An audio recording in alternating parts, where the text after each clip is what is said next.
cuando tiene disponible.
Vivimos en un mundo que necesita de profesionales más íntegros, capaces de entender las nuevas dinámicas del mercado y las exigencias de lo público.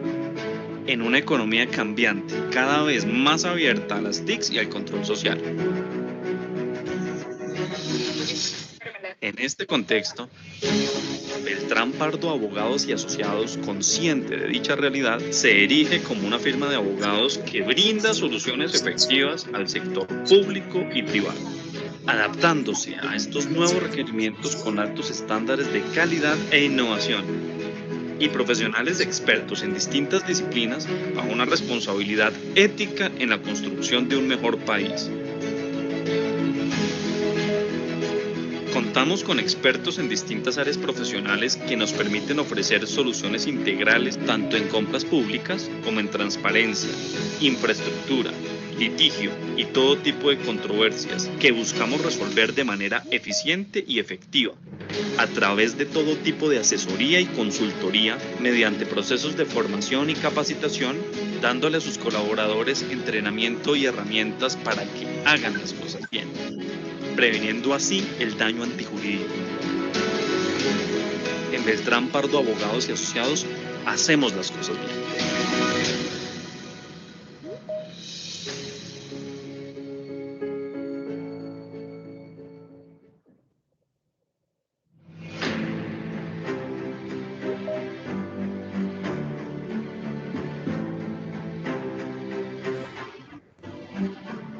Todos hemos evidenciado que la pandemia ha sido un hito que marca sin retorno la importancia de gestionar compras y contrataciones efectivas. Garantizar no solo el entregar un bien, servicio, sino que por medio de esta importante función se genere un verdadero valor público en la sociedad. La invitación a las entidades de régimen público y régimen privado y a los contratistas que licitan con el Estado es a que mantengamos este esquema de audiencias electrónicas. Debemos dejar la desconfianza mutua de la presunción de trampa de la entidad y de trampa del contratista o del proponente. Tenemos que comenzar a construir puentes para generar de verdad un avance como humanidad. La Contraloría General tiene hoy la posibilidad de ejercer vigilancia y control en procesos contractuales en todas sus etapas, en procesos contractuales en curso, incluso desde la etapa de planeación.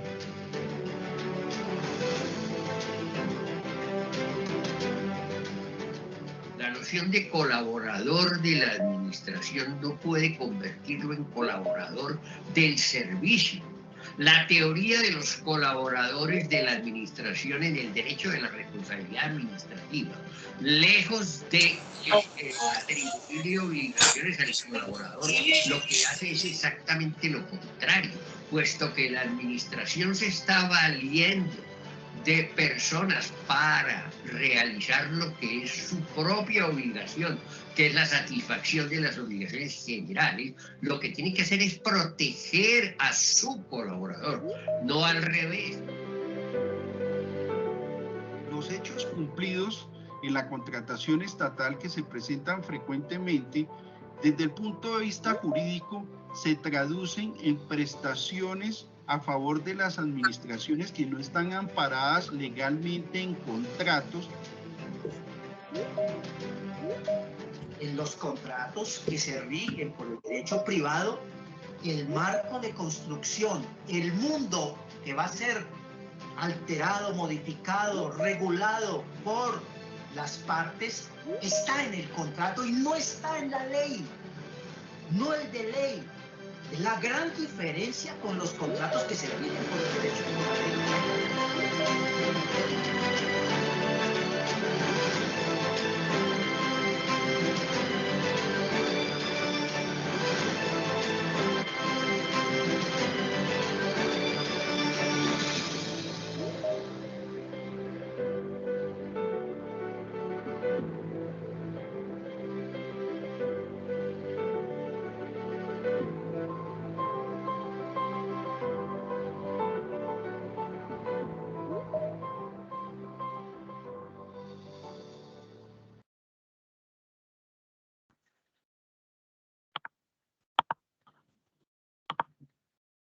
Bueno, muy buenas tardes a todos nuestros amigos de la contratación estatal. Bienvenidos a nuestro cafetorio denominado El RUP y sus recientes novedades legales y jurisprudenciales, donde nos tomaremos un café con dos de nuestros grandes conferencistas y en donde hablaremos acerca de las modificaciones que nos trajo el decreto 399-2021, posteriormente el decreto 579 de 2021 también, y la sentencia última expedida por el Consejo de Estado del 2 de junio del mismo año.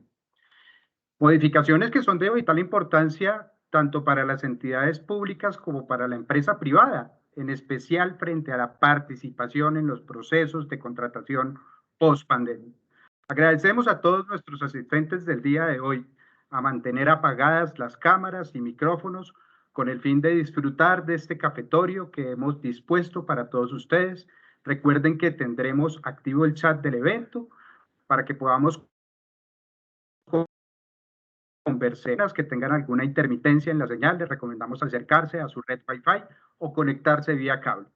Sin más preámbulos, queremos darle la bienvenida al doctor Beltrán y al doctor Matallana para que prendan sus cámaras e iniciemos este café de mitad de semana, donde además les tendremos algunas noticias muy importantes que no se pueden perder al final de este cafetorio. Sean todos bienvenidos, doctor Beltrán, doctor Matallana, los invitamos a activar sus cámaras previa a una presentación de sus hojas de vida.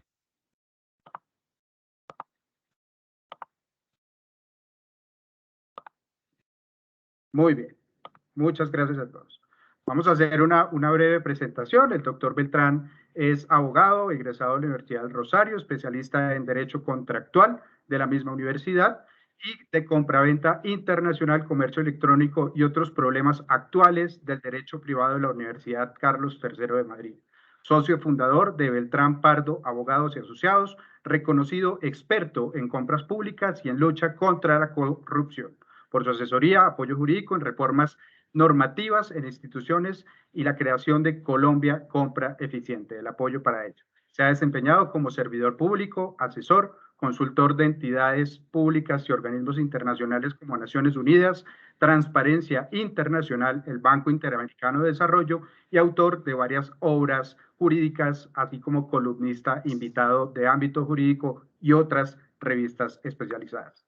También vamos a tener la participación del doctor Ernesto Matallana Camacho, quien es abogado de la Universidad Externado de Colombia, graduado y especializado en Derecho Público, magíster en Derecho Público de la misma universidad y becario de esta misma. Docente de la Facultad de Derecho de los Departamentos de Derecho Administrativo y las especializaciones de Contratación Estatal y Derecho Administrativo. Y recientemente del Derecho de Transporte de los programas de especialización y maestría de esta universidad. En la actualidad se desempeña como gerente de la firma Matallana Abogados y Asociados, consultores, y presta sus servicios en diferentes entidades públicas asociadas a la investigación con la Universidad Externado de Colombia. Agradecemos entonces a todos ustedes nuevamente mantener sus micrófonos y cámaras apagadas y bienvenidos. Doctores, el auditorio es todo suyo.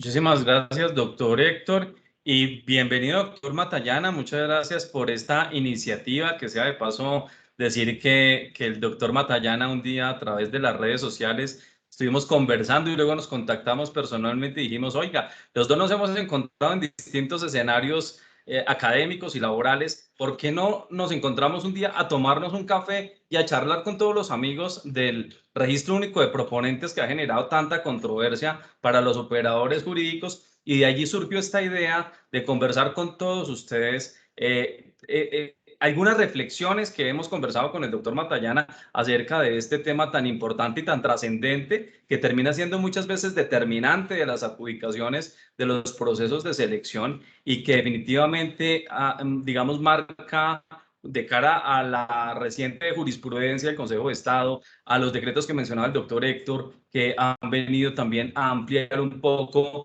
el rango de acción de capacidad financiera en los últimos años. Entonces realmente digamos que surgen varias inquietudes, varias dudas que hemos compartido con el doctor Matallana, con una invitación especial que les vamos a hacer al final, pero no les voy a contar nada. Voy a dejar que hasta el final ustedes, a los que nos acompañan hasta el final, se enteren de una gran y genial idea que tenemos con el doctor Matallana para ofrecerles en un proyecto que estamos trabajando juntos, que haremos realidad, si Dios lo permite, próximamente.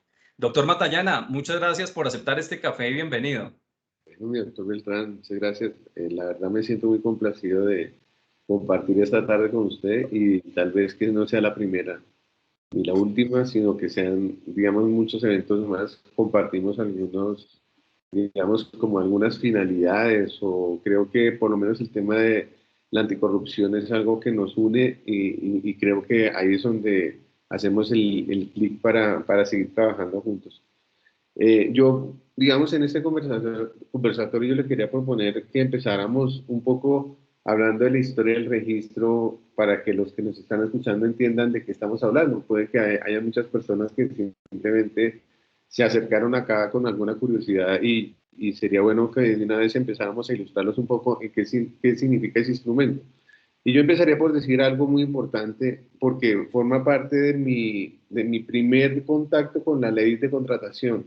En el año 93 yo entré en una oficina jurídica, en una dirección de contratación, para hacer mi primer ejercicio, digamos, mi primer como acercamiento hacia las labores que iban a hacer de derecho.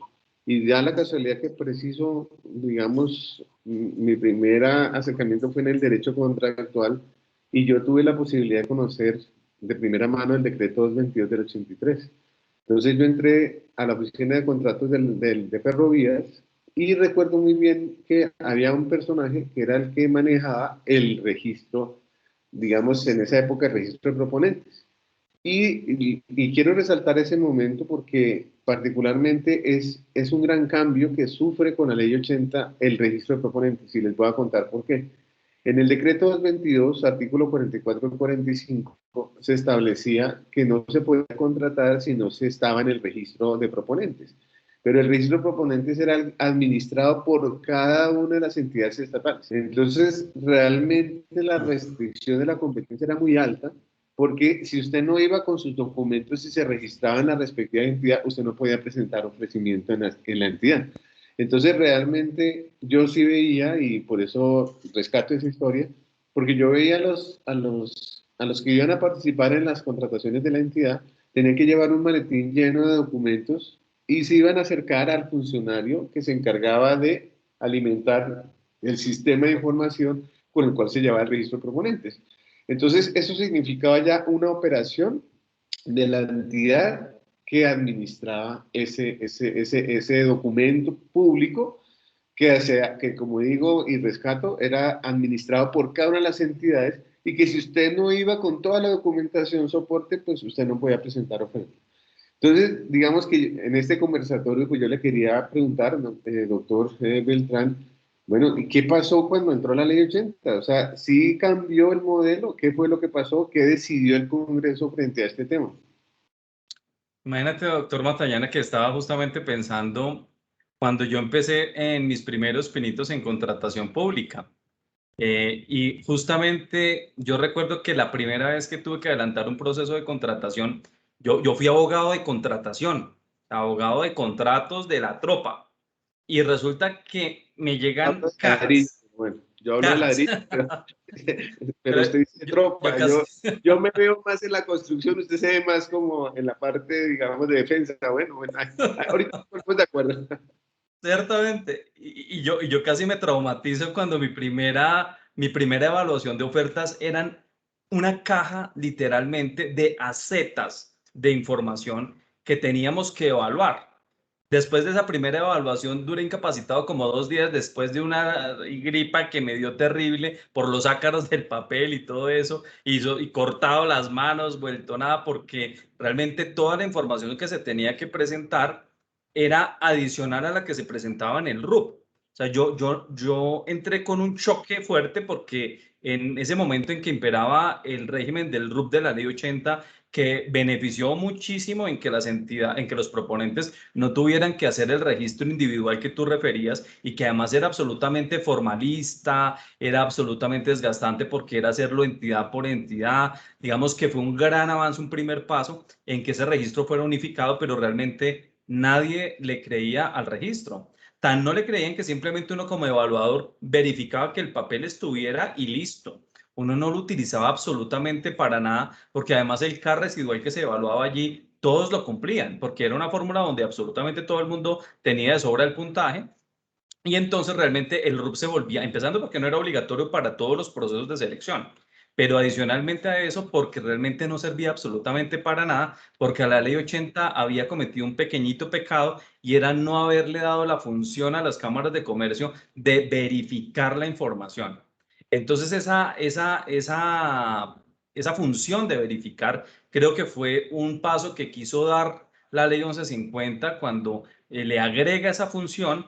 Pero paradójicamente, doctor Matallana, y te lo digo con un poquito de dolor, uno ve que en la reglamentación, lastimosamente, la verificación de las cámaras de comercio se limita a un simple cotejo documental de validar que los soportes que entrega el proponente coinciden con el formulario que diligencia el proponente, pero no hay una verificación real. Entonces yo creo que tú y yo, en lo que hemos conversado, nos hemos enfrentado a muchas dificultades que esperábamos superara el registro único de proponentes respecto de la veracidad de la información. Y ahí yo quería, digamos, no sé, doctor Matañana, tú cómo has visto justamente después de la ley 1150, si este avance que se intentó hacer realmente en la práctica, digamos, ha contribuido un poco a la simplicidad de que ya no tengan que entregar el montón de documentos, y si realmente las entidades, que hoy en día es plena prueba, digamos, antes no era plena prueba, hoy es plena prueba, toca creer en lo que ahí dice, pues si realmente tú, en la experiencia que has tenido en tus procesos y en tus entidades que asesoras, pues realmente te ha dado esa certeza. A ver, yo quiero aquí, digamos, poner digamos, en esta conversación un tema de la colombialidad, porque es que de lo que estamos hablando justamente es de documentos que usted llega a la Cámara de Comercio, y usted decía muy claramente, pues la Cámara de Comercio no verifica, pero digamos aquí empiezan a jugar unos aspectos interesantes de lo que es la Constitución política, y cuando usted habla del principio de buena fe y cuando dice que los particulares cuando se presentan ante las autoridades se presume su buena fe. Hoy precisamente hay una noticia que me impactó muchísimo y que tiene mucho que ver con nosotros, y es la razón por la cual España decidió no seguir admitiendo colombianos y poniendo unas reglas de restricción para llegar a entrar al país. Y es que resulta que los colombianos falsificaban las pruebas PCR, ¿sí?, para ingresar a España. Entonces, cuando llegaban allá les hacían la prueba y estaban positivos. Entonces, digamos que yo quiero reflejar este comportamiento, porque este comportamiento no es solamente para viajar a España, y que el que relataba la noticia decía, pero es que son personas que son con capacidad económica, que son estudiados, y siempre tratan de buscar hacer el esguince a la ley, hacer la trampa. Eso es una trampa, porque usted está llevando un documento falso, haciéndole creer a la autoridad, y ella, claro, al principio fue como a decir, ¿será que los laboratorios colombianos no son buenos? Porque todas las pruebas dan bien, o sea, llegan con una prueba que es negativa, y le hacen la prueba ya y da positivo. Entonces decían, es un problema de los laboratorios, hasta que al fin dijeron, no, esto no es un problema de los laboratorios, es que están trayendo documentación falsa. Eso mismo pasa un poco acá con el tema de las experiencias. Y aquí recordémosle a los que nos están escuchando para qué sirve el registro. Entonces, el registro sirve para verificar información sobre la capacidad legal, la experiencia y la capacidad financiera. Entonces, digamos, como tú lo advertías, hoy, a partir del 2007, ya usted para registrarse tiene que llevar documentación soporte, los estados financieros, las certificaciones de contratos ya y los documentos de representación, si es una persona jurídica y si es una persona natural, pues la cédula. Entonces, digamos que, pues, tú denuncias o decías, no, es que la Cámara no hace esa tarea. Pues uno diría, pues uno confía en que usted me está llevando información válida, ¿sí? Y este asunto que estamos ahorita hablando va a ser un incidente muy importante frente a lo que vayamos a exponer en la sentencia, porque Claro. la sentencia del Consejo de Estado tiene mucho que ver con esto que estamos hablando de llevar la información. Si está firme o no. Sí, exactamente. Entonces, digamos que el punto acá es, claro, yo pienso que el legislador lo que hizo es dejar abierto un espacio para que si alguien tenía dudas sobre un registro, le planteara a la Cámara una revisión. Entonces, yo creo que la Cámara sí entendió bien su papel. O sea, yo lo recibo, yo certifico bajo el amparo, a la sombrilla de la buena fe, de que esa información es válida, de que usted no me va a defraudar, que usted está llevando información verdadera. Yo creo que usted y yo, si vamos a llevar información, vamos a llevar la información que nosotros somos, o sea, nuestro estado financiero. Nosotros no vamos a maquillar nada, digamos, ni de nuestra experiencia, ni si estuviéramos obligados al registro. ¿Sí me entiende? O sea, pero es un comportamiento del colombiano que es un poco reprochable. Entonces, pero como está diseñado, el deber ser es que usted lleve la información y que la Cámara la reciba. ¿Sí? Entonces, digamos que en tu pregunta, yo creo que sí ha evolucionado un poco el Estado y debería ser un poco más firme en que la información se tome única y exclusivamente del registro, que no pida información adicional, ¿sí? Entonces, y de hecho, el pliego tipo está aportando un poco a esa documentación adicional cuando empieza a decir, para hojas de vida no se evalúen ni se adjudique puntos ni se habilite. Entonces, fíjense que ahí le está quitando una carga a la propuesta muy alta, aunque los otros procesos siguen existiendo las solicitudes para poderse habilitar con documentación soporte, por ejemplo, para el recurso humano o para la maquinaria. Digamos, hay cosas que seguramente van a evolucionar. Pero entonces, digamos que en principio el propósito del 1150 era incorporar material probatorio. Ese fue como lo que se quiso en su momento. ¿Para qué? Para que el Estado tomara la información directamente de la documentación que se registraba y que supuestamente verificaba la Cámara. Y lo que no estuviese en el registro, el Estado estaba autorizado a pedirlo adicionalmente. Y de hecho, los pliegos todos tienen autorización para el Estado para que requiera información que no sea, o sea, que no sea clara. Entonces siempre va a haber como esa posibilidad. Pero mira que ahí yo siempre he tenido como una, digamos, discrepancia con algunas entidades públicas porque malinterpretan esa posibilidad de solicitar información, como su nombre lo dice, adicional. Y lo que hacen es solicitar información que debía haberse verificado en el RUP, pero que por negligencia, desidia o hasta mala fe eventualmente no fue actualizada en el registro, y sobre pretexto de presentar una información que no fue validada en la Cámara, la presentan en documentación adjunta. Y esa función, pues yo creo que tú lo compartes conmigo, está pensada, es para aquella información que la Cámara de Comercio no ha debido verificar, porque la que ha debido verificar es responsable del proponente actualizarla. La que no se aporte es la que se debe requerir adicional, pero si no, usted tomar la información que venga en el registro. Eso sí, está claro, y yo creo que eso no está tan entendido por parte de la administración pública. Es cierto. De hecho, hay otra aclaración que es bueno darla, porque otra vez vuelve a tener mucho que ver con el tema del firme.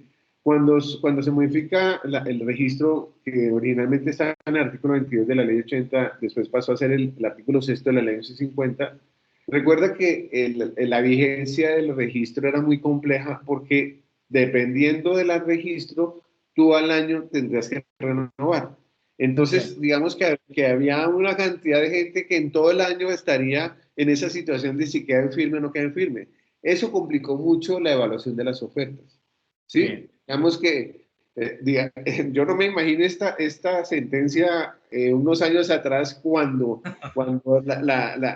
el quedar en firme era un problema muy grande porque muchas veces muchos llegaban a las licitaciones todavía sin estar en firme y el proceso del registro quedaba en firme durante el proceso de evaluación de las ofertas. Entonces, digamos que los comités evaluadores se vieron enfrentados a esas problemáticas antes de la llegada del decreto 019 que hizo una modificación y puso una regla muy clara. Y con un agravante, doctor Matallana, acuérdate que eran 30 días para la firmeza, ¿no? O sea, en cualquier momento que se inscribiera era un año y además eran 30 días que tenía que esperar la firmeza, lo que hacía que prácticamente el proponente quedara por fuera de los procesos de contratación un mes. Exactamente. Entonces, digamos que esto, digamos, sufrió un buen ajuste, se bajan a 10 días hábiles el quedar en firme y se establece una sola fecha de vigencia o de... Entonces, tú te inscribes cuando tengas que inscribirte, pero la renovación siempre va a ser en los 5 primeros días de abril de cada año. Y eso es algo que fue, de alguna manera, mejoró este modelo. Sí, de acuerdo. Ahora, hay que rescatar que, digamos que se supera el que todas las entidades administran el registro y queda una sola entidad que es la Cámara de Comercio. Y aquí esto es importante para nuestro debate y es un particular que ejerce funciones públicas, pero cuando ejerce funciones públicas como es la Cámara de Comercio, ella expide actos administrativos. ¿Sí? Entonces, este concepto de acto administrativo también lo tenemos que poner aquí en la mesa, al lado de tu café, porque yo no estoy tomando café, no lo alcancé a preparar para este evento, ahora me toca ir por un vaso de agua, pero bueno, en fin. Pero digamos que en principio aquí estos son elementos que vamos, digamos, agregando a nuestra conversación porque van a ser útiles para nuestro debate de la jurisprudencia. Quiero advertir que aquí no se trata de colocar un juicio al Consejo de Estado. Por supuesto. Quiero que los magistrados sientan que se trata de eso, sino que se trata de un evento académico, así seamos personas, si seamos, digamos empresarios. Pero digamos que nosotros, además de empresarios, somos académicos, ¿sí? O sea, nuestra empresa presta servicios, pero nosotros nos dedicamos a la docencia y aquí estamos un poco en los dos roles, hablando como empresarios, pero también hablando como preocupados por el mejoramiento de la calidad de la interpretación que se pueda dar. Entonces, y además, doctor Matallana, yo creo que justamente estos debates, o sea, en Colombia tenemos que aprender a debatir. O sea, no ver a que quien me hace una crítica es mi enemigo, sino que eventualmente me puede contribuir a fortalecer y a mejorar muchos temas de seguridad jurídica que yo creo nos hacen falta en Colombia. Mira que este último año ha habido tanta abultada normatividad y pronunciamientos jurisprudenciales que realmente hacen muy difícil la labor de un operador. Entonces yo comparto y me uno también a tu acotación en el sentido de decir, oye, aquí vamos a hacer algunas reflexiones académicas, pero de ninguna manera queremos ser, digamos, críticos o de pronto llamar a la desobediencia civil, ni mucho menos, sino al contrario, generar un espacio de reflexión en el que podamos debatir estos temas que yo creo que son muy relevantes para todos los operadores jurídicos. Además, por algo que tú anotabas y yo quisiera agregarlo, y fue un proyecto de ley que en su momento Paca Zuleta, la exdirectora de Colombia Compra Eficiente, había estructurado, alcanzó a publicar en el SECOP y alcanzó a plantear eventualmente a la discusión. Y era un articulito bien interesante que trasladaba la función de verificación y del registro único de proponentes y de llevar el registro como tal en cabeza de Colombia Compra Eficiente. Creo que ese debate lastimosamente no se dio. Quedó en un proyecto de ley, pero que nunca se radicó lastimosamente. Pero yo creo que es un debate que es bueno también examinar porque, como tú bien lo anotabas, finalmente es una función pública y finalmente son funciones que se ejercen a través de actos administrativos y ahí más adelante vamos a ver hasta qué punto un acto administrativo que no es tan firme realmente genera carácter vinculante o no. Pero yo quería aportar también ese elemento para que lo consideremos a la hora de hacer esta revisión, porque yo creo que sí es bueno empezar a ver en esta evolución que hemos venido conversando contigo, para dónde va el registro, ¿no? Ahora, hay que mirar muy bien si como las cámaras son, pues, o sea, son como seccionales, pues yo no sé si todas tienen un estándar para elaborar el documento llamado registro de proponentes. Yo no sé si eso sí se está dando, si digamos, yo cuando busque la información la encuentra. O sea, yo no podría decir si sí o no, porque pues yo no he mirado todos los registros, porque yo no me he puesto a estudiar el registro, digamos, desde el punto de vista del estudio académico, de solo dedicarme al registro. No, uno lo que hace es decir exactamente para qué sirve, cómo opera, para decir allá qué contiene y qué debe hacer la administración. De hecho, hay unos datos ahí, o sea, usted deben pedir un registro único de proponentes de salarios mínimos. Es el que en últimas termina incidiendo en el CAE de contratación. Entonces, digamos que eso, por ejemplo, yo no entendí por qué se eliminó el CAE de contratación para los demás contratos, solo quedó para obra, cuando es posible que usted como empresario, tanto en lo público como en lo privado, pueda agotar su capacidad de operación y pueda no responder. Y yo siento que el CAE de contratación es un instrumento muy importante porque hace que el que no tenga esa capacidad de contratación mínima no pueda entrar y quede deshabilitado, básicamente porque tiene contratos digamos, está construyendo allá en edificios y también está haciendo obra pública y él pues no tiene capacidad, no tiene toda la maquinaria, todo el recurso humano especializado disponible para poder empezar a hacer su proyecto. Entonces, cuando yo en clase explico el registro de proponentes, yo digo eso. ¿Será que es válido desde el punto de vista del interés general que usted le diga al Estado, espera que yo termine esta obra para empezar la suya? No, eso no es válido desde el punto de vista del interés general.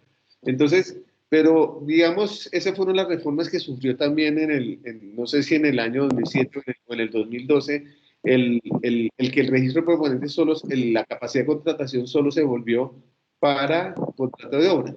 Digamos que yo creo que fue en el 2007 que se hizo ese cambio y pues digamos a mí sí me pareció desafortunado porque todos deben demostrar que cuando el Estado le diga iniciemos y se inicie el contrato, eso debe ser, y eso lo medía tal vez el CAE de contratación. Pero no olvidemos, doctor, que está en sí, doctor, tienes apagado el micrófono. No lo apagues, Hablando en silencio. no se nos acaba el café acá, o sea, no apagues el micrófono. Tienes que Sí, dejarlo. doctor Matallana, pero mira que eso que tú estás diciendo es muy importante, porque es que realmente uno sí ve que a veces hay contratistas que se sobredimensionan en la carga de contratación y terminan incumpliendo justamente por esa razón. Yo quisiera aprovechar para solicitarles a todos nuestros amigos de la contratación que hoy nos acompañan generosamente que por favor pongan silencio en sus micrófonos porque generan un poco de interferencia en la conversación y también apagar las cámaras si son tan gentiles para que podamos garantizar, digamos, como la calidad de este café que nos estamos tomando. Bueno, yo me lo estoy tomando en el nombre del doctor Matallana para conversar del RUP. Pero hay un tema con relación al RUP que a mí personalmente me parece muy positivo, doctor Matallana. Yo no sé tú cómo lo ves. Y es el hecho de que ahora el RUP no solamente verifica los requisitos habilitantes, sino que también verifica el registro de sanciones, los códigos de contratos de interés del proveedor, además de verificar también si tiene algunas inhabilidades relativas a sanciones en algunos aspectos en materia de contratación, por ejemplo, el tamaño empresarial de la empresa. Una información que yo creo que le ahorra mucha papelería a las entidades públicas de estar pidiendo la certificación del revisor fiscal, del representante legal, del contador y un montón de papelería que yo creo que realmente es innecesario. Yo creo que en eso hemos avanzado significativamente de esas acetas que yo te contaba al comienzo como evaluador, pero además porque mira que cuando yo fui evaluador y cuando todavía a veces cuando participamos en evaluación de algunas entidades públicas, uno sí puede ver que los registros únicos de proponentes difieren de Cámara de Comercio a Cámara de Comercio. No es lo mismo la de Bogotá con la de Medellín, con la de Risaralda, con la de cualquier otra parte del país, ¿cierto? Con la de Manizales. Son muy distintos, tienen y digamos incluyen la información de manera diferente y eso también digamos para el evaluador lo hace también un poco complejo. Yo creo que en eso la Superintendencia de Industria y Comercio sí debiera hacerlo. Doctor Matallana, ¿te silenciaron o no sé? Porque yo no lo hice. Entonces nos está silenciando, o sea, tenemos por acá no sé, un duendecillo. Un gnomo. Exactamente, no sé El si gnomo de la contratación. me parece que está en tu casa y en la mía, entonces porque está jugando, está jugando. Entonces, a ver, precisamente eso te iba a recordar que habláramos un poco de esa parte y es el registro de las sanciones contractuales, que es una de las tareas que tiene la Cámara de Comercio. Entonces, digamos que a mí me parece eso una herramienta muy importante. Claro, obviamente depende mucho la carga de que el servidor público remita el acto ejecutoriado de la sanción multa, caducidad o hacer efectiva la cláusula penal, pero eso se vuelve relevante hoy porque pues recuerda que la ley anticorrupción generó una inhabilidad sobreviniente por incumplimiento sucesivo. Y entonces Sí. ese es un tema fundamental pues para entender también el funcionamiento de las cámaras. ¿Por qué? Porque de hecho ahora tú nos vas a hablar de la reforma del registro y seguramente nos vas a hablar justamente de ese punto de las sanciones de la inhabilidad sobreviniente. ¿Qué cambió en ese modelo? Porque pues ya venía la inhabilidad con la ley anticorrupción y viene una norma nueva y nos hace unos cambios en ese punto. Entonces, para que tú nos los expliques con mucho detalle. Y entonces, si quieres, pues pasamos a esa parte de la reforma. Yo creo que ya hemos agotado, no sé si hay algo más que ver. El contexto del registro, creo que hemos ilustrado en esta conversación muy amena, por cierto, que me parece que está muy agradable hacerlo de esta manera. O sea, yo creo que no tenemos aburrido al auditorio con esta Pues manera. esperamos que no. Pues después miraremos, pero yo me siento supremamente cómodo, digamos Sí, que ojalá yo... en el chat nos cuenten, ¿no? En el chat nos escriban sus preguntas y además sus comentarios. No sé, tal vez no sé si tuviste alguna vez un programa de unos señores que hablaban de historia. Entonces yo Sí. siempre me imaginé sentarme con alguien a hablar de contratación así y me estás dando la oportunidad de hacerlo porque a mí me parece súper soso y aburrido la información así expuesta de manera Totalmente. formal. Y yo creo que sí se puede, o sea, de alguna manera esto que es un Sí. ladrillo se puede volver más interesante. Sencillo y simple. Sí, claro, mire, nosotros acabamos de dar una clase de registro único de proponentes así no lo parezca, acabamos de dar una clase de registro único de proponentes. Ciertamente. Yo te digo que sí, sin ninguna duda. Entonces digamos, ¿por qué no nos cuentas realmente qué pasó? ¿Qué fue la reforma? O sea, digamos, ¿qué fue lo que pasó con el registro único de proponentes que afectó el decreto 019 y terminó también alterando la ley de anticorrupción?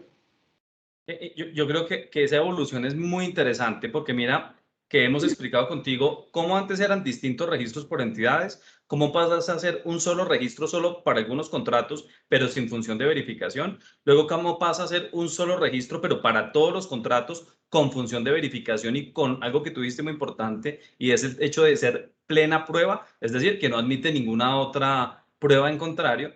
Y finalmente viene a llegar el RUP con qué información verifica. Inicialmente, entre el 2008 y el 2012 y el 2013, se verificaban los requisitos habilitantes, sobre todo la capacidad organizacional, que fue la que más cambió, con unas condiciones y unas características particulares. Pero a partir del 2013, el decreto 1510, que ahora se subrogó en el decreto 1082, digamos que repensó un poco esos indicadores y esas condiciones de verificación y permitió, digamos, hacer una validación un poco diferente.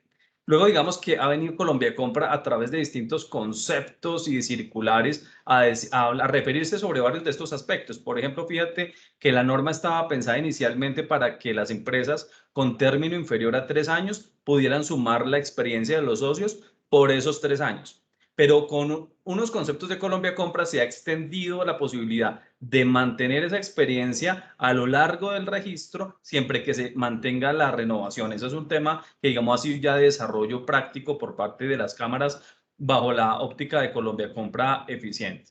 Les agradecemos a todos apagar sus cámaras si son tan gentiles para que podamos continuar con nuestro evento y nuestro ameno café.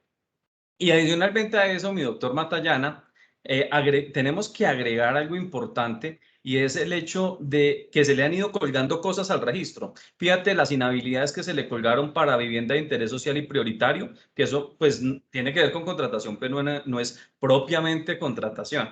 y ahora esas inhabilidades se registran allí. O las inhabilidades del cumplimiento reiterado que con el Estatuto Anticorrupción se condicionaron a la publicidad del RUP, que eso genera un montón de problemas cuando yo sé que el proponente tiene ya las 5 multas o los 2 incumplimientos o las 2 multas y el incumplimiento, que con una reciente reforma que se introdujo hace un par de años, ya no es solamente el mismo año fiscal, sino de los últimos 3 años con ocasión, digamos, de la participación en el proceso. Sí, es el gran Entonces, cambio. fíjate que, Es claro. gran cambio porque ampliaron la ventana a 3 años. Exacto.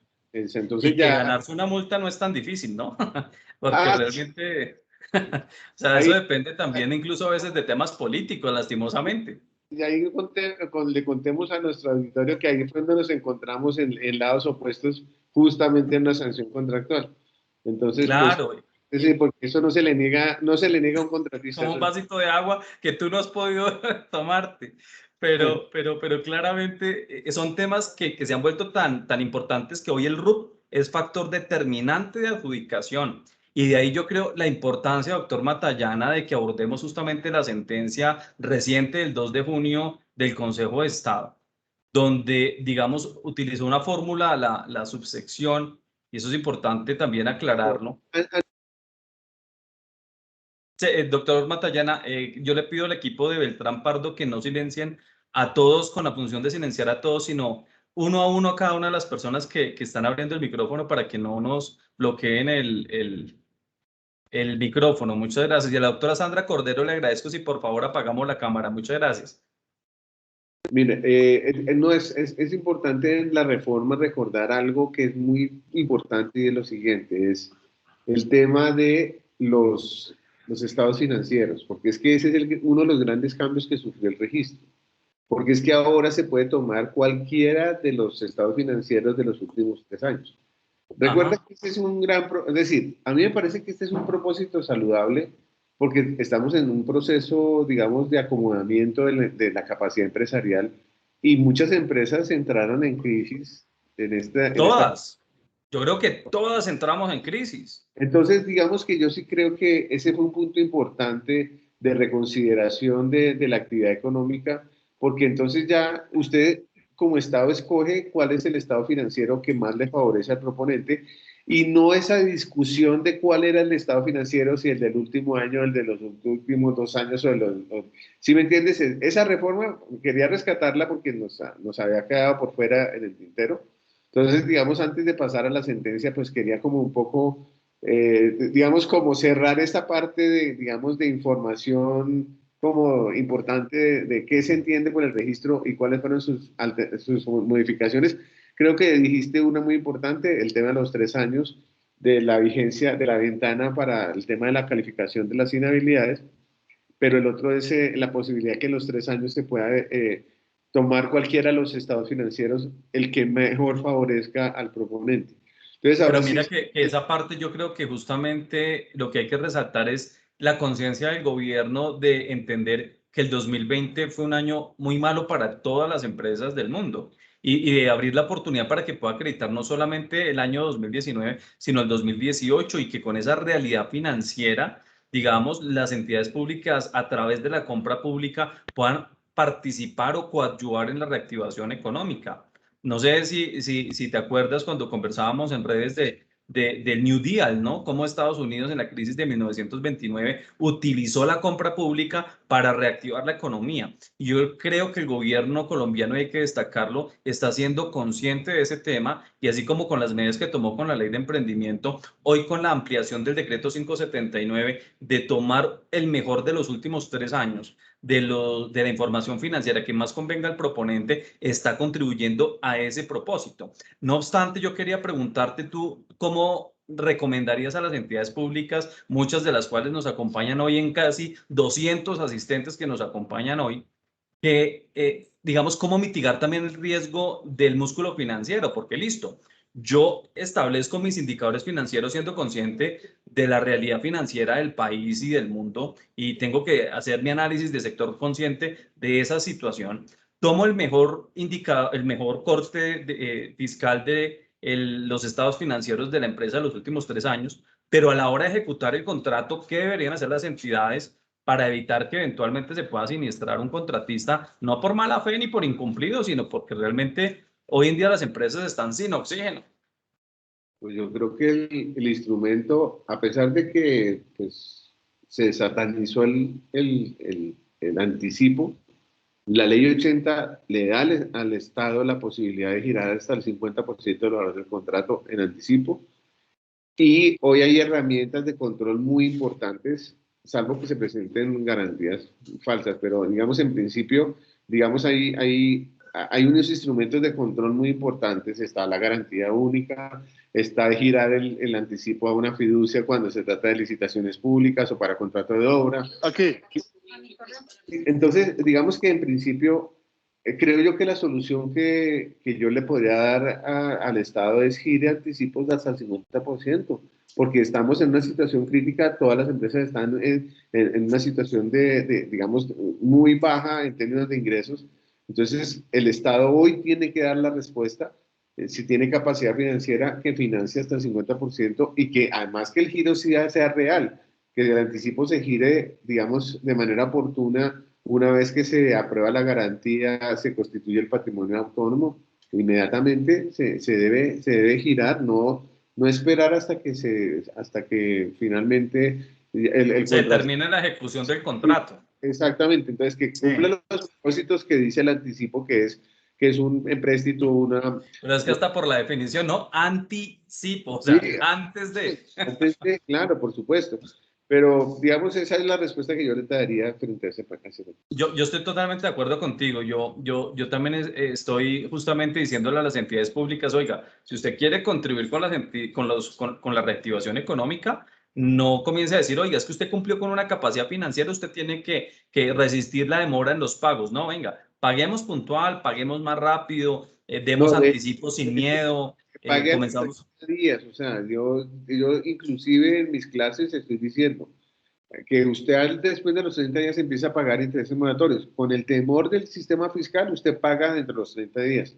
Así debe ser. Pero es que esa ley de pagos prontos de la ley, creo que es la ley 2020, si la memoria no me falla, es que pronto pago 60 días. Yo la verdad que como Condorito, doctor Matallana, yo quedé plop cuál 60 días pronto pago. Eso no es ningún pronto. Claro, sí, exactamente. Entonces, sí. Pasemos a hablar de la sentencia, que era pues un poco lo que... Pero antes de hablar de la sentencia, yo quiero, doctor Matallana, que nos cuentes del libro que vas a lanzar. Porque además yo quiero que me regales un autógrafo. Ya, listo. No, a ver. Y me invitas al lanzamiento. Sí, vamos a decirle, porque eso no depende de mí, porque eso es un libro de la universidad, ese es el producto, digamos, el producto acabado de culminar mi tesis de investigación doctoral.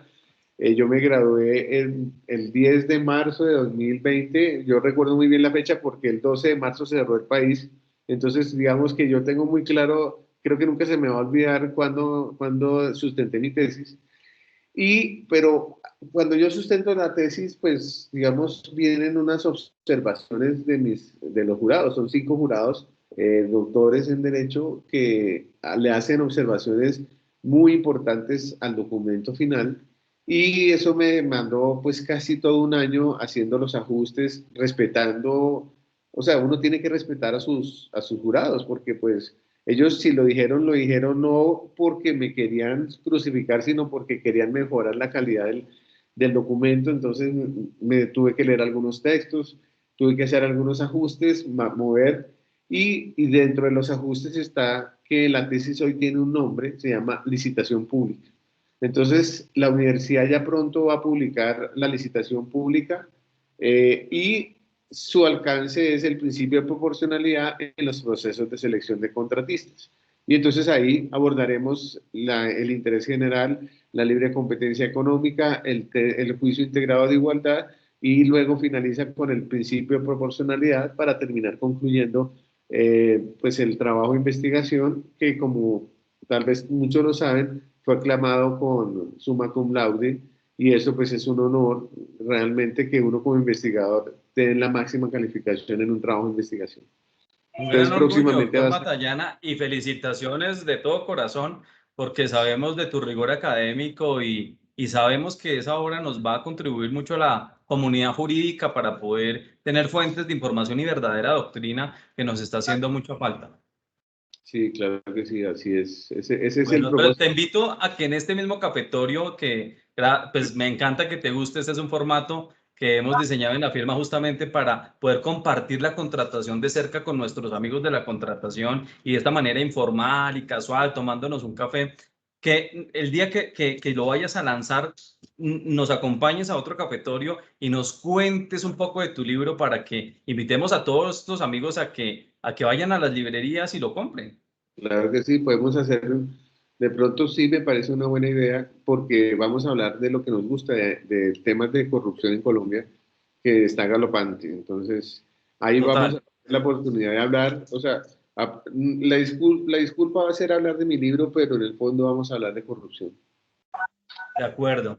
Yo quisiera aprovechar también este espacio, doctor Matallana, para extenderle una invitación a todos estos amigos de la contratación para que nos acompañen el próximo 23 y 24 de septiembre en nuestro 7º conversatorio de compras públicas efectivas. Nos van a acompañar importantes invitados como la ministra de Comercio para hablar de la reactivación económica de la compra pública. Nos van a acompañar varios exmagistrados del Consejo de Estado como el doctor Santofimio, el doctor Namen, el doctor Saavedra para conversar de temas relevantes de la contratación. También nos van a acompañar algunos invitados internacionales como el profesor Jorge Claro desde Estados Unidos. Nos va a acompañar un delegado del Banco Mundial y otro delegado del BID para hablar de la cooperación internacional como mecanismo de reactivación económica en la compra estatal, entre otros grandes e importantes invitados como el exdirector de Colombia Compra Juan David Duque, el doctor Bernate, el vicecontralor general de la República y otras personalidades que generosamente nos han ofrecido su acompañamiento para apoyar a las entidades públicas en la reactivación económica para que las empresas de este país puedan a través de la contratación estatal encontrar la información.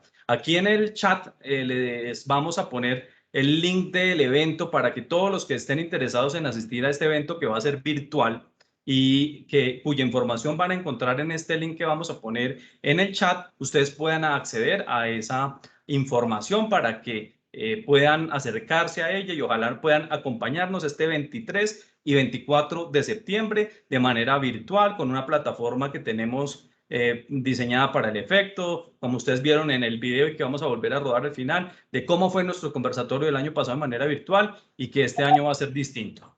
Yo aprovecho para contarles también que el doctor Matallana y yo estamos pensando en ofrecer un curso de contratación estatal, pero sobre eso vamos a hablar al final. Por ahora conversemos, doctor Matallana, del tema que tú estabas planteando tan importante, que era el de la sentencia del 2 de junio.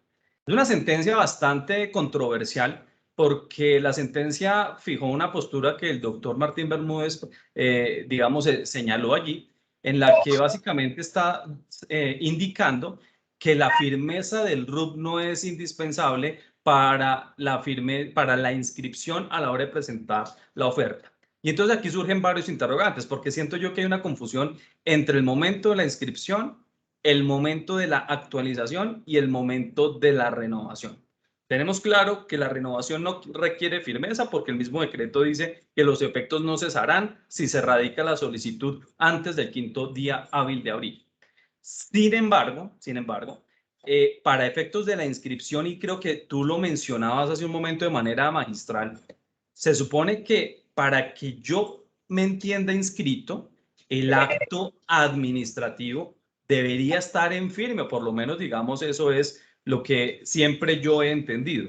Sin embargo, la sentencia fija otra postura en la que dice no se requiere que esté en firme, sino que ya se haya publicado por parte de la Cámara de Comercio. Entonces yo realmente pues quedé bastante estupefacto con esa postura, porque realmente yo creo que uno no puede estar en una postura de medio inscrito, o está inscrito o no está inscrito, pero cuando ya ha sido objeto de controversia, de validación, de firmeza. Pero ¿tú cómo lo ves? Yo quisiera que nos contaras un poco tu opinión.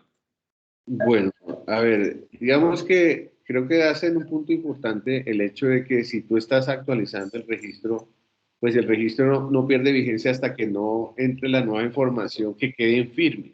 O sea, de todas maneras, en uno y otro caso, la información solo produce efectos a terceros cuando quede en firme.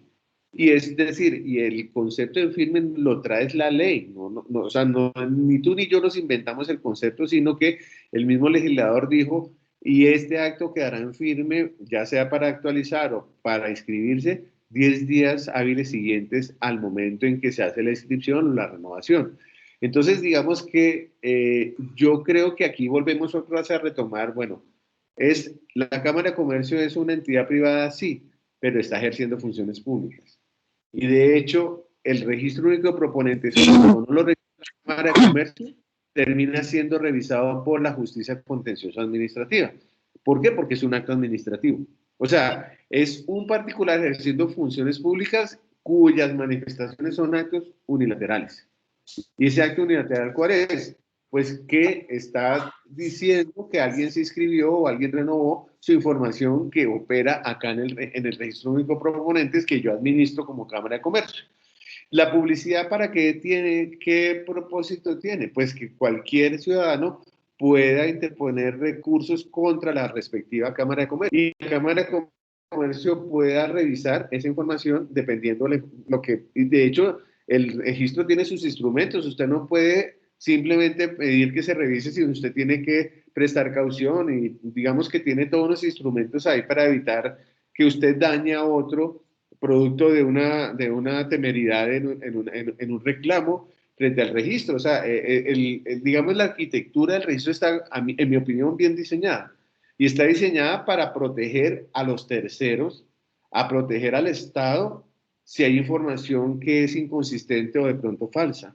Entonces, digamos que es una oportunidad para quien conoce ese proponente. Recuerde usted, doctor, que aquí los proponentes todos se conocen entre ellos. Ellos se saben la vida y obra de cada uno de sus competidores y saben cuando no tienen una información. Entonces, ellos cuando ven el registro, inmediatamente van a hacer efectiva esa situación. ¿Y a quién están protegiendo? Pues al Estado. Y aquí recuerdo un caso, digamos, sobre el tema de la experiencia. Yo cuando fui ordenador de gasto, alguna vez se me presentó un proponente que trajo una información que en ese momento podían llegar la información, las certificaciones de manera directa. Entonces, me llegan las certificaciones de experiencia y cuando se le va a adjudicar el contrato en la audiencia de adjudicación, otro dice, doctor, esa información no es cierta, esa información ese certificado expedido por esa entidad, el que lo expidió no es el competente y ese contrato no es de lo que se está diciendo que era mantenimiento de equipo, sino era una prestación de un servicio jurídico. Entonces, digamos que yo no era competente para decretar la nulidad, digamos la falsedad de ese documento, pero sí en los pliegos me daba la posibilidad de rechazar por información inconsistente. Entonces yo me fui a la propia entidad a decir, esta certificación es suya, y me dijo, sí, pero el que la expidió no es el funcionario competente, o sea que sí había veracidad en el reclamo. Con el tiempo yo denuncié penalmente al oferente, porque era mi obligación como servidor público, lo dice la Constitución Política.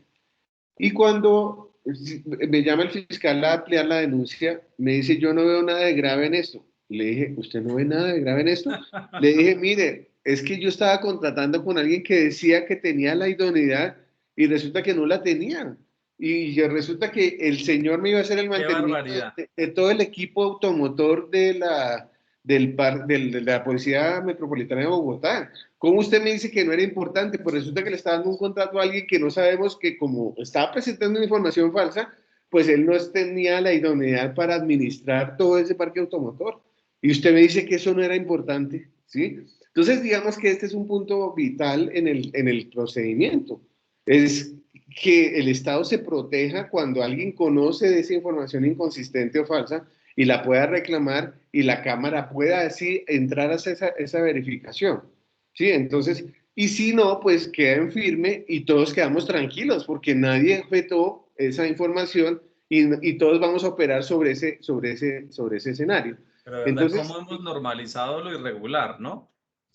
Sí, entonces, digamos que creo yo que la sentencia debió ir más bien en el sentido de que usted adquiriera, como lo dice la demanda, en la demanda él dice, mire, yo adquirí la firmeza durante la evaluación de las ofertas, pero como estaba la regla, me rechazaron. Entonces, digamos, lo que debió anular el juez seguramente es el que se rechazara cuando hubiera quedado en firmeza en la evaluación de la oferta, que es lo que siempre hemos dicho. O sea, si usted adquiere firmeza y no se ha tomado la decisión, usted puede tomar la información porque ya quedó en firme. Y usted ya puede, digamos, evaluar la oferta porque ya los documentos producen efectos hacia él, hacia la entidad estatal.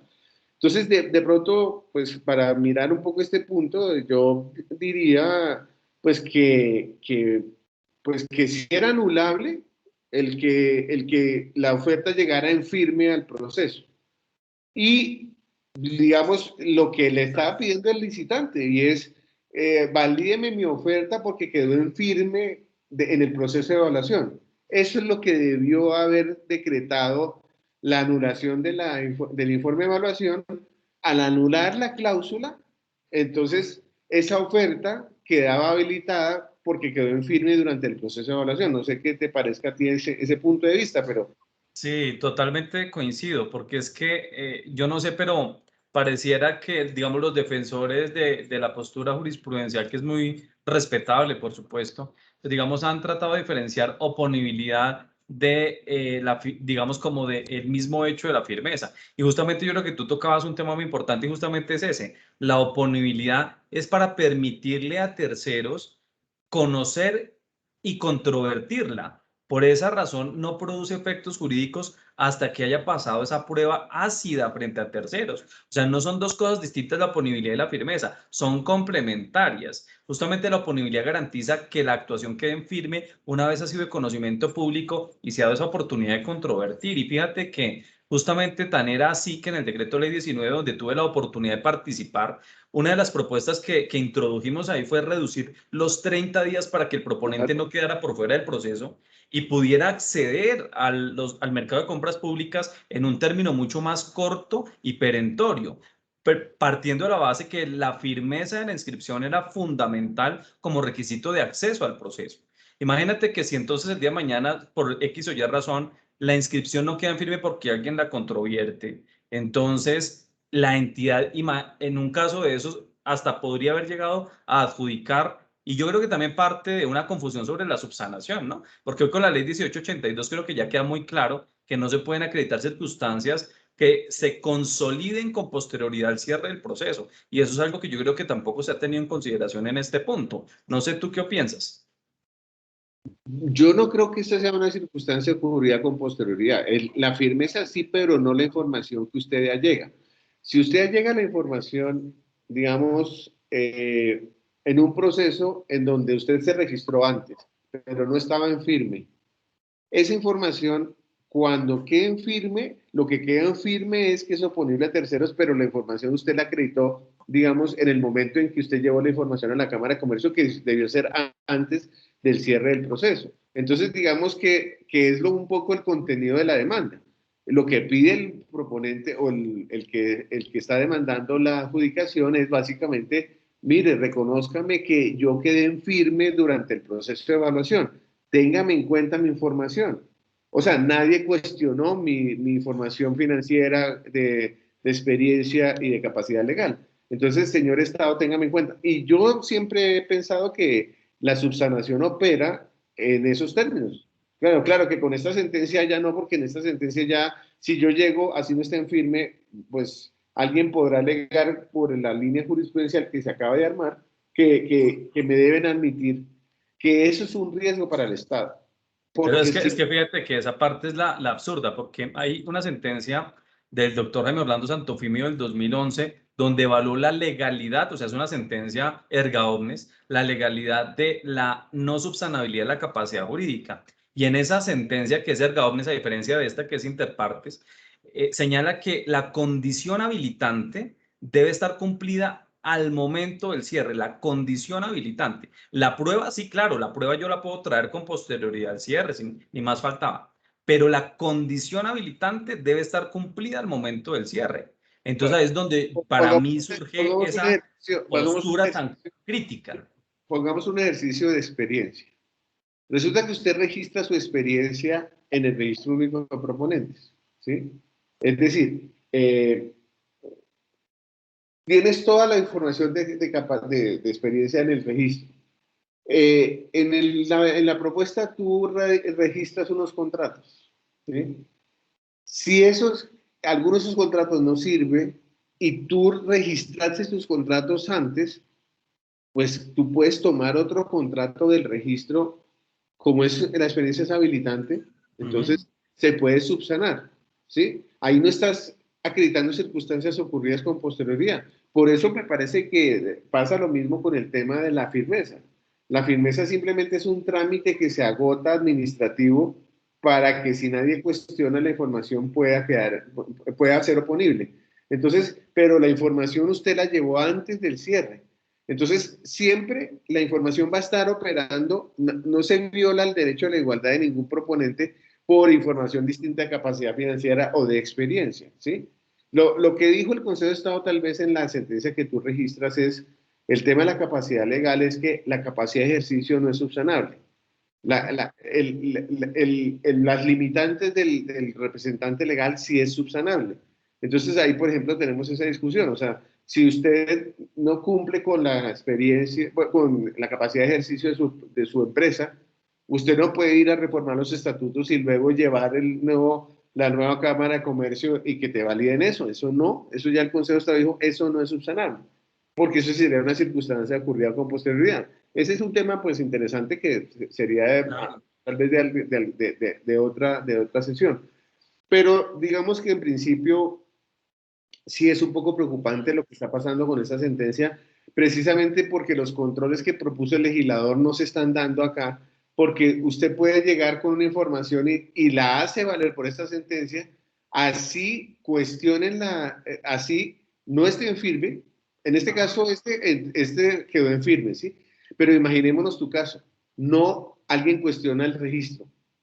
Entonces, incluso la misma entidad podría impugnarlo, doctor Matallana. Pero entonces, ¿qué pasa? Yo, con esta sentencia, yo tengo que evaluarlo y tengo que adjudicar el contrato. Así el registro no quede firme porque fue puesto en duda por la propia administración.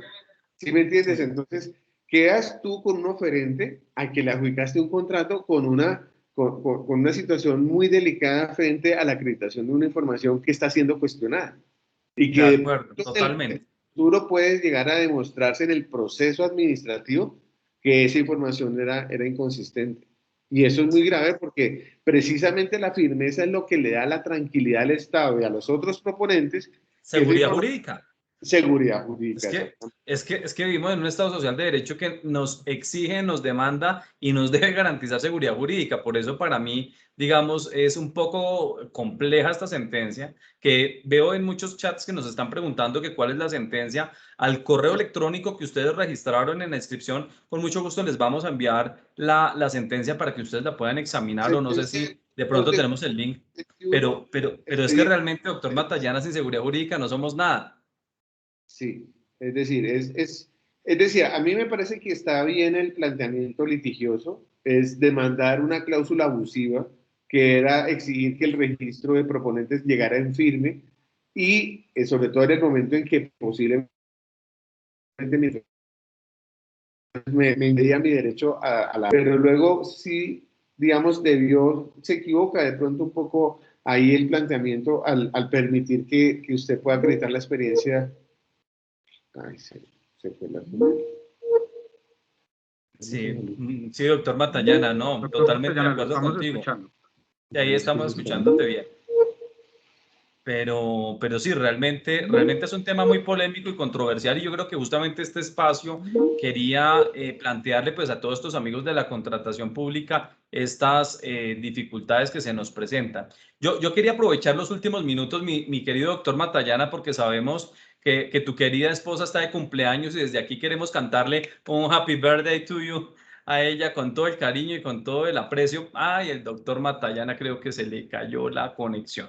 Bueno, mientras el doctor Matallana se vuelve a conectar con nosotros, yo quiero contarles que vamos a aprovechar los últimos minutos para responder varias de las inquietudes que ustedes nos están planteando acá. Ya el doctor Matallana está de regreso, así que voy a aprovechar para irle haciendo planteando algunas de las inquietudes de ustedes al doctor Matallana y vamos a ir conversándolas poco a poco.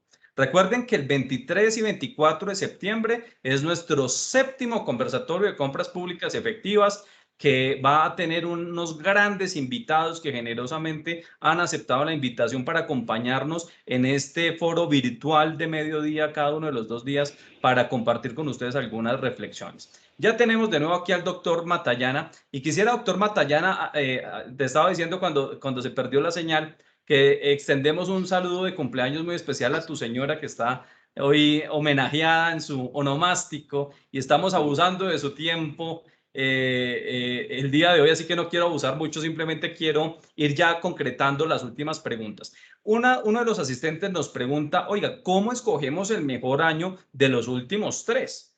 ¿Escojo el mejor indicador de cada año o escojo en bloque todos los estados financieros? ¿Tú cómo lo ves? No, yo creo que como está diseñado el registro es el mejor estado financiero, no es el promedio de los 3. Estoy de acuerdo contigo. Yo entiendo el registro, la reforma la entendí de esa manera. Claro, pues es una norma nueva y pues siempre nuestras primeras lecturas a veces son equivocadas, pero yo leí el registro y lo entendí de esa manera. Que yo como estado escojo el mejor estado financiero para habilitarlo, porque es para habilitarlo. De acuerdo, totalmente contigo. Yo también creo que hay que coger en bloque el periodo fiscal correspondiente, el que más le convenga. Yo lo que hago también es lo que estoy haciendo, yo no sé tú qué piensas, es sugerirle a las entidades públicas que le pidan al proponente en la carta de presentación que el mismo proponente indique para ese proceso de contratación cuál es el mejor año fiscal para él, de manera que la entidad también con la propia información que el proponente le arroja, él la pueda tomar y no tenga que entrar la entidad a hacer elucubraciones que eventualmente no le van a gustar al proponente a la hora de publicar el informe de evaluación. Pero eso es algo como que yo he sugerido y creo que es un poco pragmático. Hay otra inquietud que nos plantea mi doctor Matallana relacionada con, digamos, la firmeza de la inscripción. Para ti, ¿la firmeza de la inscripción debe estar al momento del cierre, sí o no?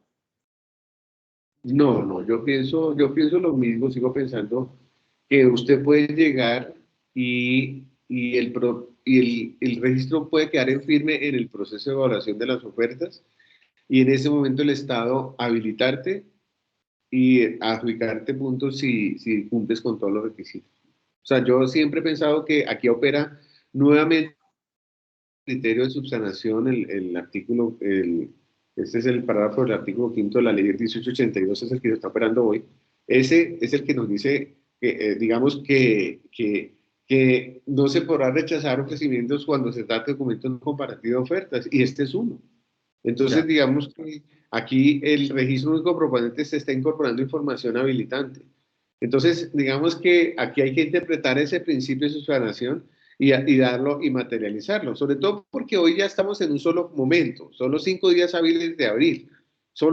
Esta problemática solo se va a presentar en abril, no más. Y ahora que se extendió el registro a junio y ya, o sea, es decir, yo creo que las entidades deberían más bien en ese momento ser amplias o sacar los procesos con términos muy amplios, de tal manera que ya el registro esté en firme cuando se van a presentar las ofertas. Pero si no, deben permitir que queden firme, que si queden firme en el proceso de evaluación, que se tome la información del registro. Eso es lo que pienso.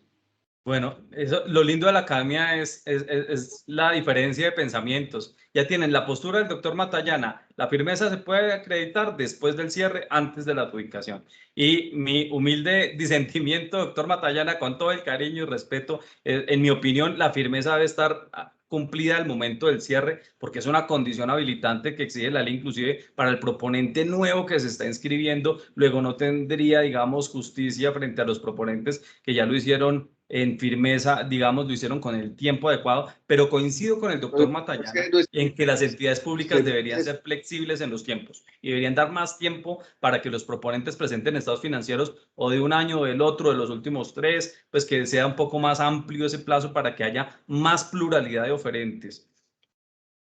Lo que pasa es que yo creo que el problema de fondo está... sí, es que el problema de fondo puede estar más bien en esa nueva norma que establece circunstancias ocurridas con posterioridad. Es ahí donde tenemos nuestra diferencia, porque para mí no son circunstancias ocurridas con posterioridad, porque yo, cuando yo llevo mi experiencia, la Cámara solo me admite contratos que están ejecutados. O sea que en la vida real, este contrato, esa experiencia, lo que me da la idoneidad para poder presentarme al Estado y decir, yo tengo una condición de proponente que tengo una experiencia suficiente para que garantizar el cumplimiento del contrato, pues esa información ya se dio porque todo se culminó para poderlo llevar a la Cámara de Comercio. Entonces, en el fondo, la Cámara es un vehículo para llevar información que ya está consolidada desde el cierre. Sí, señor. Pues bueno, ahí tienen dos posturas. La del doctor Matallana, la mía y la de ustedes, que será la ecléctica, que siempre nos falta en derecho, ¿sí o no, doctor Matallana? La teoría ecléctica que siempre existe en esto. Y doctor Cuando hay dos Matallana, ya abogados, para... Señor. Que cuando hay dos abogados hay 4 posiciones. A veces 5. Y bueno, ya para cerrar, doctor Matallana, ¿por qué no les contamos aquí a nuestros amigos lo que tú y yo queremos armar del curso de contratación? Pues digamos que la propuesta que en algún momento estuvimos hablando, pues es justamente hablar, digamos, de la correcta o adecuada interpretación de las instituciones de los procesos de selección. Entonces, pues la idea es como hacer un seminario en donde usted pues esté al tanto de las posiciones jurídicas que compartimos con el doctor Beltrán, en donde cada uno pues va a hacer su exposición de su tema y va a tratar de ilustrar en ese seminario, en donde pues vamos a certificar, los dos podemos certificar la asistencia, porque pues ambos tenemos la competencia, tenemos empresas que nos permiten certificar, entonces podemos certificar la asistencia de los que se inscriban en nuestro curso. Y pues esto es algo que se está haciendo a nivel del mundo. Yo vi por ahí, recuerdo a un profesor español que es el líder, Amado, Jorge Amado, creo que Amado es un exponente del derecho positivo, y yo lo vi organizando unos seminarios de capacitación. Eso estamos haciendo nosotros, capacitando a nuestros abogados en el tema de contratación pública, que es lo que nos apasiona. Además, con un enfoque práctico, con un enfoque desde la academia, desde quienes trabajamos en la contratación. Creo que todos los que nos acompañan hoy, de antemano, gracias por acompañarnos a tomarnos este delicioso café que el doctor Matallana va a preparar para la próxima. Pero lo cierto es que este curso con el doctor Matallana lo tenemos en el corazón y les estaremos anunciando a través de nuestras redes sociales.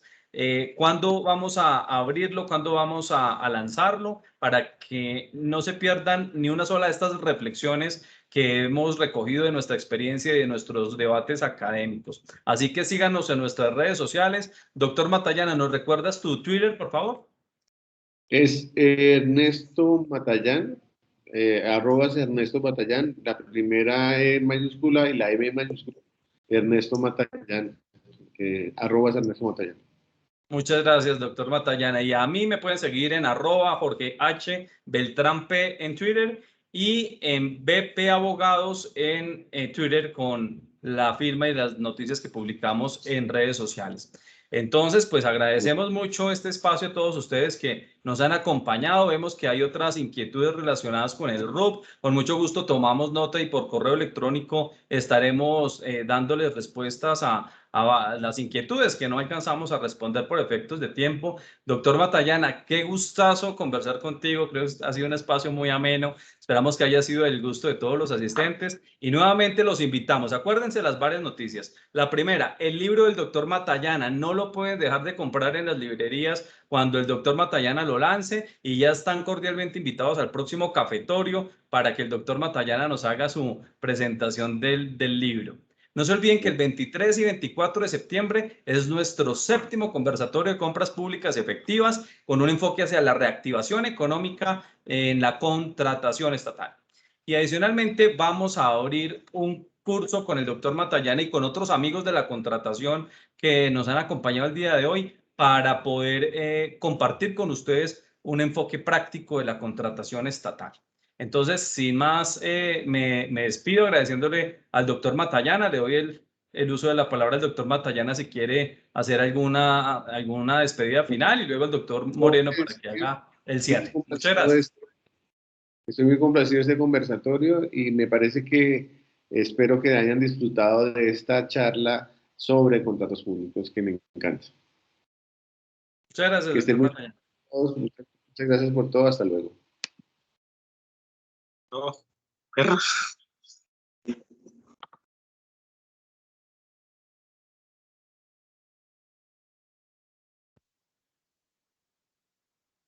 Bueno, muchísimas gracias a nuestros conferencistas del día de hoy, el doctor Beltrán y el doctor Matallana, quienes hicieron una reflexión alrededor del registro único de proponentes, el instrumento más importante para poder participar en los procesos de contratación. Invitamos a todos ustedes a conocer nuestras redes sociales. Recuerden que en nuestro canal de YouTube van a ver este y otros videos de importancia en materia de contratación pública. Por eso los invitamos a seguirnos en nuestras redes sociales, en LinkedIn, en Facebook, en Twitter y todas las redes en las cuales ustedes podrán encontrar información acerca de este tema. Agradecemos a las personas que se quedan en estos últimos minutos. Vamos a hacer una breve fotografía de este importante evento y los invitamos a encender sus cámaras para tomar un último despido y despedirnos de todos de este gran evento Cafetorio BP 2021. Agradecemos a todos ustedes su participación y nuevamente invitarlos a conocer nuestras redes sociales. Muchas gracias a todos aquellos que en este momento están prendiendo las cámaras y recuerden seguirnos en nuestras redes sociales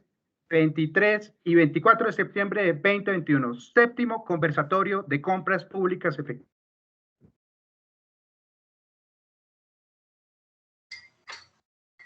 Doctor Beltrán, muchas gracias por este espacio, y a Beltrán Pardo Abogados y a todos ustedes por su asistencia. Muchísimas gracias y bendiciones para todos en este miércoles que ya está terminando. Muchas gracias. Un abrazo. Muy bien, muchísimas gracias. Aquí estamos tomando algunas fotos.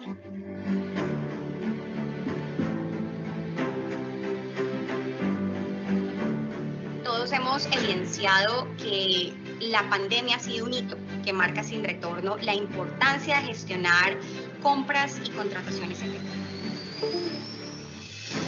Garantizar no solo el entregar un bien, servicio, sino que por medio de esta importante función se genere un verdadero valor público en la sociedad. La invitación a las entidades de régimen público y régimen privado y a los contratistas que licitan con el Estado es a que mantengamos este esquema de audiencias electrónicas. Debemos dejar la desconfianza mutua de la presunción de trampa de la entidad y de trampa del contratista o del proponente. Tenemos que comenzar a construir puentes para generar de verdad un avance como humanidad. La Contraloría General tiene hoy la posibilidad de ejercer vigilancia y control en procesos contractuales en todas sus etapas, en procesos contractuales en curso, incluso desde la etapa de planeación.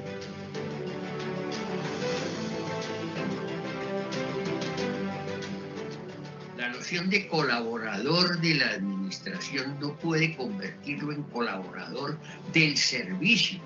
La teoría de los colaboradores de la administración en el derecho de la responsabilidad administrativa, lejos de atribuirle obligaciones al colaborador, lo que hace es exactamente lo contrario, puesto que la administración se está valiendo de personas para realizar lo que es su propia obligación, que es la satisfacción de las obligaciones generales. Lo que tiene que hacer es proteger a su colaborador, no al revés. Los hechos cumplidos en la contratación estatal que se presentan frecuentemente, desde el punto de vista jurídico, se traducen en prestaciones a favor de las administraciones que no están amparadas legalmente en contratos. En los contratos que se rigen por el derecho privado, el marco de construcción, el mundo que va a ser alterado, modificado, regulado por las partes, está en el contrato y no está en la ley. No es de ley. Es la gran diferencia con los contratos que se rigen por los derechos humanos.